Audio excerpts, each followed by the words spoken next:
السلام علیکم دوستو، آج ہم اردو کے مشہور افسانہ نگار غلام عباس کے ایک مشہور افسانے جواری کے تجزیاتی مطالعے کو لے کر حاضر ہوئے ہیں۔ غلام عباس کا یہ مشہور افسانہ ان کے کلیات زندگی نقاب چہرے میں موجود پہلا افسانہ ہے۔ غلام عباس کے اس مشہور افسانے کا آغاز بڑا ہی جاندار ہے۔ قاری آغاز سے ہی کہانی کے سحر میں گرفتار نظر آتا ہے۔ تجسس سے بھرپور اس افسانے کا مرکزی کردار نکو ہے۔ اس شاطر اور چالاک انسان کے لیے لوگوں کو اپنی میٹھی باتوں سے ورغلانا آسان ہے۔ نکو دوسروں پر روب و داب قائم کرنے اور چودراہٹ برقرار رکھنے کے لیے جھوٹ بولتے ہیں اور عجیب حرکات کرتے ہیں۔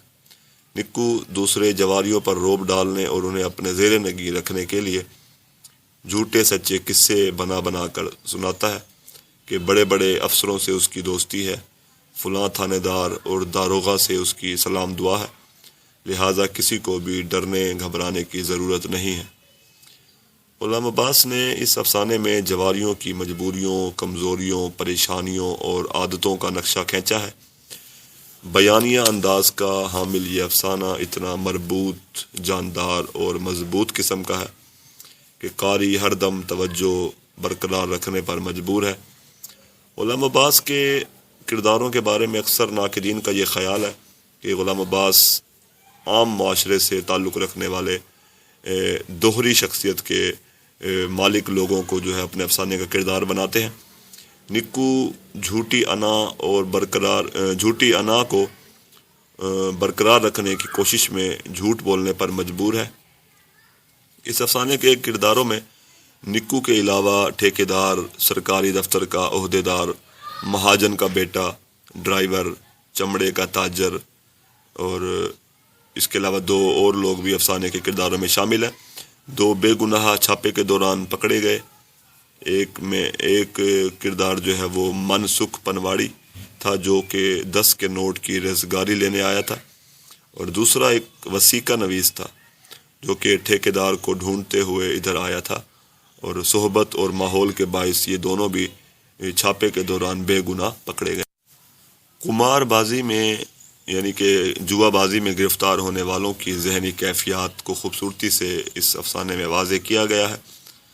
دیگر گرفتار جواریوں کی نسبت نکو بڑا ہی پرسکون اور پر اطمینان ہے۔ اسے عزت اور بے عزتی کا احساس نہیں ہے، کیونکہ اس کے ہاں عزت نفس کا فقدان ہے، کمی ہے۔ دیگر جواری پریشان اور بے چین ہیں کیونکہ ان کی عزت داؤ پر لگی ہے۔ رقم کے علاوہ عزت بھی ان کی داؤ پر لگی تھی۔ جوا خانوں اور کلبوں میں موجود جواریوں کو اپنی عزت کی زیادہ فکر کرنے کی ضرورت نہیں ہوتی کیونکہ وہ مالدار ہوتے ہیں، مگر گلی محلوں کی بیٹھکوں میں جو جواری ہوتے ہیں ان کے سر پر چھاپے کا خوف اور عزت کا مسئلہ تلوار کی طرح لٹکتا رہتا ہے۔ افسانے میں بیان کردہ بیٹھک میں پکڑے جانے والے سب باعزت لوگ تھے اور ان کی عزت پر بدنامی کا داغ لگا تھا۔ نکو اور دیگر جواری جب جیل میں جوتے کھا کر باہر نکلے تو نکو بار بار کہہ رہا تھا کہ اس واقعے کو مذاق سمجھو، یوں سمجھو کہ کچھ ہوا ہی نہیں۔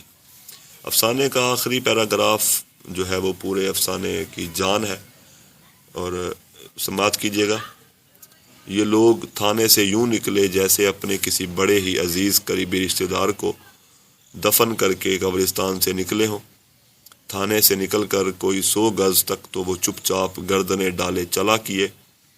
اس کے بعد نکو نے یک بارگی زور کا کہکا لگایا، اتنے زور کا کہ وہ ہنستے ہنستے دوہرا ہو گیا۔ کیوں دیکھا؟ اس نے کہا، نہ چالان، نہ مقدمہ، نہ قید، نہ جرمانہ۔ میں نہ کہتا تھا کہ اسے مذاق ہی سمجھو۔ نکو بڑا جاندار مضبوط کردار ہے۔ تھانے میں جواریوں کو حوصلہ دیتا ہے۔ وہ جانتا ہے چترول کے بعد دوبارہ وہ رہا ہو جائیں گے۔ وہ دوسروں کو بھی پر امید دیکھنا چاہتا ہے۔ دوستو، 1947 میں لکھے گئے اس افسانے میں جو صورتحال دکھائی گئی ہے، یہ صورتحال آج بھی برقرار ہے۔ پولیس کا رویہ آج بھی برقرار ہے۔ برہنہ کر کے جوتے لگا کر عزت کا جنازہ نکالنا آج بھی روایت ہے۔ آج بھی بے گناہ پکڑے جاتے ہیں اور مار کھاتے ہیں۔ افسانے کے کرداروں کی ظاہری اور داخلی کیفیات بھی بھرپور طور پر اس افسانے میں دکھائی گئی ہیں۔ نکو دیگر جواریوں کا سرپرست اور محافظ ہے، وہ ان کے دل جوئی کرتا ہے، اس کی چرب زبانی، جھوٹ، ظرافت اور اعتماد اسے اہم ترین کردار بناتا ہے۔ افسانے میں اگرچہ کردار نگاری کمزور دکھائی دیتی ہے، مگر یہ افسانہ کرداری نہیں ہے، کیونکہ انہوں نے یعنی کہ غلام عباس نے ایک معمولی سے واقعے کو مختلف انداز میں، مختلف زاویوں میں بیان کر کے اس افسانے کو اردو کا ایک کامیاب افسانہ بنا دیا ہے۔ شکریہ۔